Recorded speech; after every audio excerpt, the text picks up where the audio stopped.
کئی مرتبہ یہ سوال ہوتا ہے کہ مولانا مجھے کون سی انگوٹھی پہننا چاہیے اور اس پر کیا لکھا ہوا ہو۔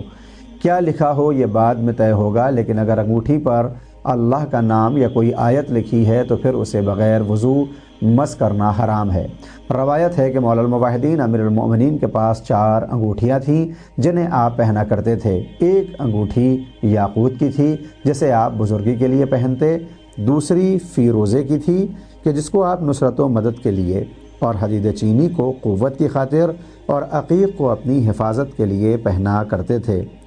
یاقوت پر لا الہ الا اللہ الملک الحق المبین تھا اور فیروزے پر اللہ الملک الحق، حدید چینی پر العزت للہ جمیعا، اور عقیق پر ما شاء اللہ لا قوت الا باللہ استغفر اللہ لکھا ہوا تھا۔